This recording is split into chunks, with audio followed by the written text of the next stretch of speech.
대학교를 나오신 목사님들과 많이 사역을 해봤는데요.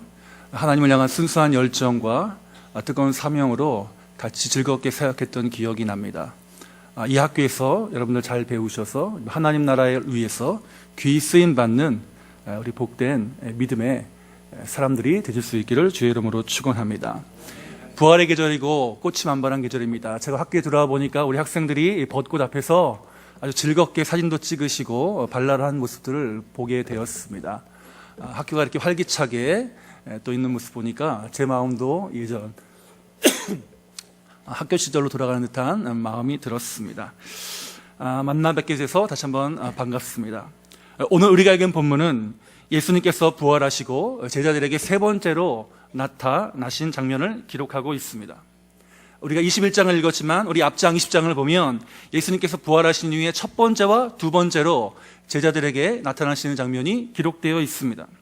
자, 첫 번째 나타나셨을 때는 예수님께서 십자가에 죽으신 이후에 제자들이 두려움에 떨고 있을 때 그들을 찾아오셨습니다. 그리고 예수님은 그 두려움에 떨고 있는 제자들을 향하여서 내가 평강을 전한다라고 말씀하십니다. 20장 19절 너희에게 평강이 있을지어다. 제자들에게 가장 필요했던 그 불안 가운데 있던 제자들에게 가장 필요했던 평강을 전해주셨습니다. 그리고 성령을 주셨습니다. 자, 두 번째는 제자 가운데 예수님의 부활을 믿지 못하겠다는 도마가 있었습니다. 내가 그를 만져야 믿겠다 했습니다. 그리고 그 말씀을 하신 지 며칠 이후에 제자들과 도마가 함께 있을 때 그곳에 주님께서 직접 나타나셔서 몸을 만지도록 허락하심으로 부활하신 주님을 믿게 하시는 장면이 우리가 읽은 본문 앞에 소개되고 있습니다. 이렇게 첫 번째와 두 번째 나타나신 우리 주님께서는 제자들의 상황 가운데 그들의 가장 정확한 필요를 채워주고 계십니다. 그리고 오늘 우리가 읽은 본문 세 번째 본문입니다. 그리고 오늘 본문은 갈릴리에 예수님께서 나타나심을 기록하고 있습니다. 제자들은 부활하신 예수님을 두 번이나 만나서 예수님의 몸을 만지기도 하고 부활을 확인했지만 오늘 본문의 제자들은 예수님과 함께 있었던 것이 아니라 자신의 삶의 자리인 갈릴리 호숫가로 가 있었습니다. 갈릴리는 어디입니까? 그들이 예수님을 만나기 전에 살았던 삶의 터전이었습니다. 그들에게 가장 익숙한 삶의 환경이었습니다. 제자들은 예수님께서 예수님의 3년의 공생의 기간 동안 같이 지내면서 내가 죽고 부활할 것을 누누이 말씀하셨습니다. 그리고 많은 이적과 기사와 가르침을 통하여서 하나님의 나라가 이 땅에 임했음을 직접 목격한 사람들이었습니다. 그리고 자신들의 스스로의 고백으로 우리 예수님께서 그리스도시요 살아계신 하나님의 아들이라고 고백하며 믿고 따르던 이들이었습니다. 또 오늘 아까 제가 말씀드렸다시피 죽으시고 부활하신 이후에 직접 나타나셔서 믿지 못하는 이들에게 믿도록 해주신 분이셨습니다. 그런데 오늘 본문을 보면 그들이 다시 갈릴리로 돌아와 있었습니다. 아마도 제자들은 예수님께서 죽으시는 전후에 상당한 갈등이 있었을 것입니다. 사회적인 압박도 우리가 상상하는 것 이상으로 그들에게 다가갔을 것입니다. 사람들은 그들을 비난했습니다. 또 제자들 입장에서는 자기가 모시고 따랐던 선생님이, 스승이 십자가에 달리는 모습을 바라보면서 선생님이 실패했기에 나도 실패한 인생이 아닌가라고 생각했을 수도 있을 것입니다. 그래서 그들은 그러한 여러 가지 압력과 실패감과 좌절감 가운데 그들에게 가장 익숙한 환경으로 돌아가 오늘 본문을 보니 고기를 잡고 있습니다. 그리고 예수님은 이때 그 제자들에게 나타나셔서 그들의 필요를 또 채워주고 계십니다. 예수님은 부활하신 예수님은 이렇게 제자들에게 나타나실 때마다 그들에게 필요한 것을 채워주시는 주님으로 나타나고 계십니다. 돌아봅시다. 제자들은 물고기 잡는 일의 전문가들이었습니다. 그들이 가장 잘 할 수 있는 것이었고 가장 익숙한 것이었습니다. 그런데 오늘 본문을 보니까 그 전문가들이 자기들의 일에 실패하고 있는 것을 기록하고 있습니다. 그들의 인생을 걸고 따르던 일에 실패해서 가장 잘할 수 있는 삶의 환경으로 돌아왔는데 그 익숙한 삶의 자리에서 제자들은 또다시 실패를 경험하고 있습니다. 이때 부활하신 우리 주님께서 나타나셔서 제자들의 필요를 채워주시고 그들을 다시 일으켜 세우시고 사명자로 부르시는 장면이 우리가 읽은 본문 말씀입니다.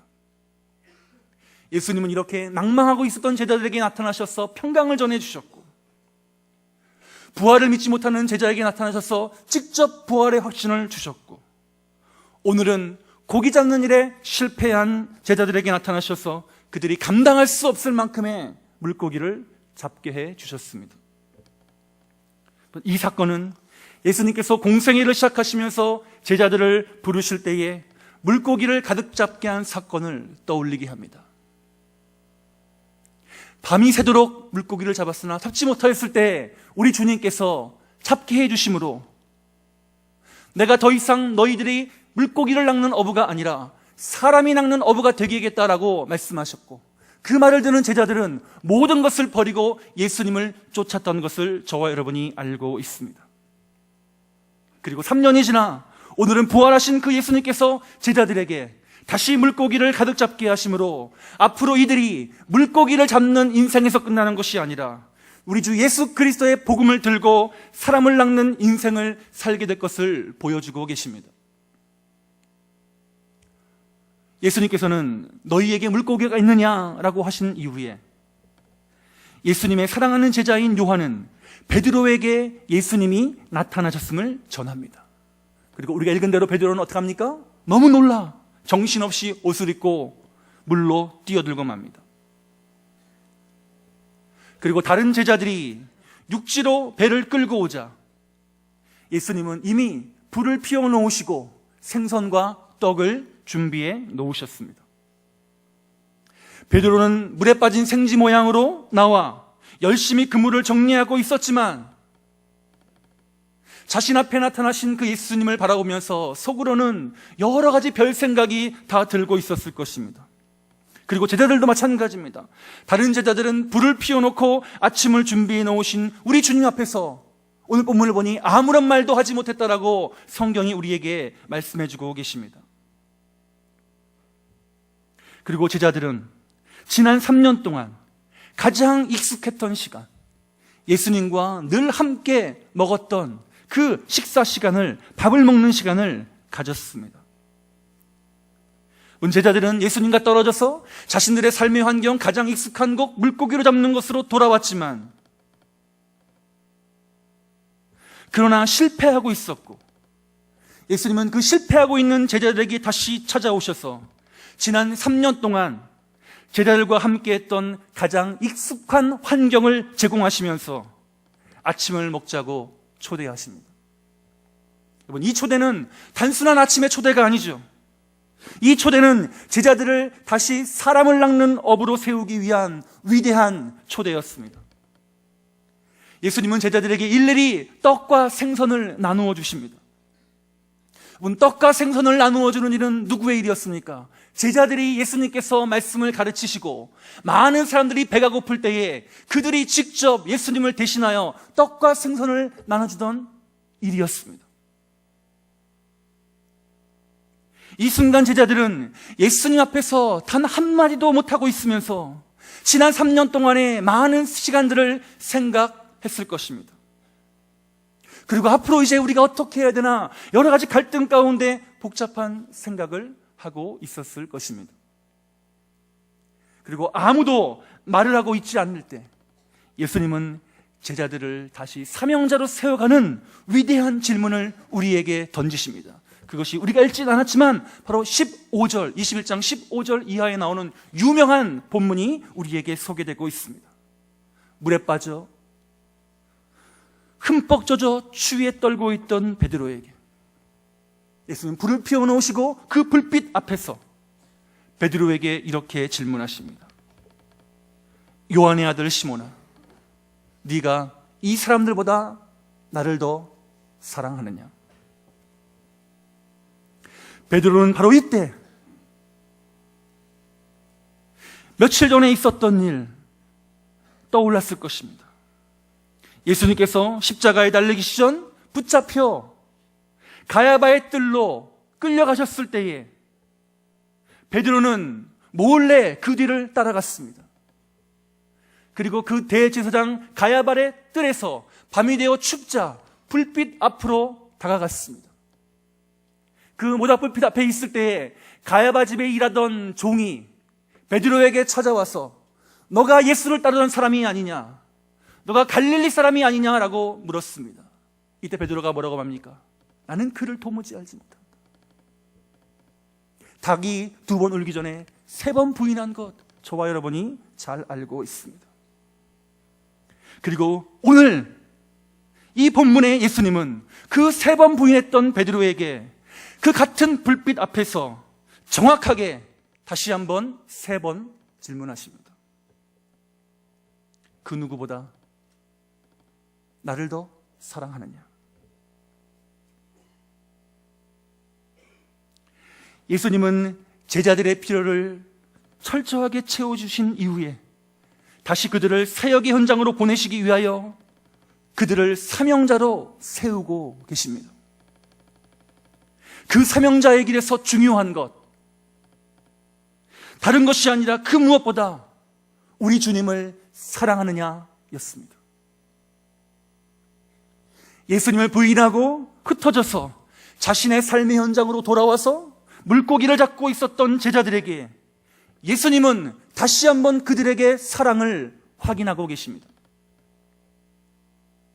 그리고 이 질문을 베드로로 대표되는 제자들에게만 하시는 것이 아니라 오늘 이 자리에 있는 저와 여러분에게도 하고 계십니다. 혹시 실패하고 있거나 낭만 가운데 있거나 좌절하고 있거나 아니면 성공의 길을 가고 있거나 우리의 상황과 관계없이, 우리의 환경과 관계없이 우리에게 찾아오시는 예수님, 우리에게 찾아오신 예수님은 우리에게 이렇게 말씀하십니다. 너희가 나를 사랑하느냐? 그 누구보다 나를 사랑하느냐라고 부활하신 주께서 우리에게 묻고 계십니다. 우리를 사랑하시기에 예수님은 우리들에게 예수님을 사랑하냐고 물으십니다. 그리고 이제 우리가 이 질문에 대답해야 할 차례입니다. 우리가 알듯이 베드로는 이 3번의 질문에 대해서 예수님이 그 누구보다 잘 아신다고 하면서 자신의 사랑을 고백했습니다. 예수님을 부인했던 그 베드로가 예수님을 사랑하며 다시 부활하고 다시 사명자로 세워지고 있는 모습을 우리에게 소개합니다. 그리고 베드로의 대답에 대해 예수님께서는 내 양을 먹이라, 내 양을 치라, 내 양을 먹이라 라고 말씀하십니다. 다시 사명자로 세우시고 파송하시는 것이죠.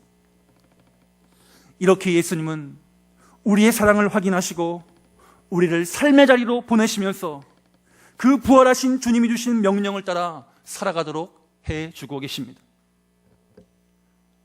우리들도, 이 자리에 있는 저와 여러분들도 우리에게 찾아오셔서 나를 사랑하느냐고 물으시는 그 예수님의 질문에 피하는 것이 아니라 베드로와 같이 그 질문에 적극적으로 대답함으로 예수님이 우리들에게 하시는 내 양을 먹이라, 내 양을 치라, 내 양을 먹이라 하는 말씀을 들을 수 있기를 주의 이름으로 축원합니다.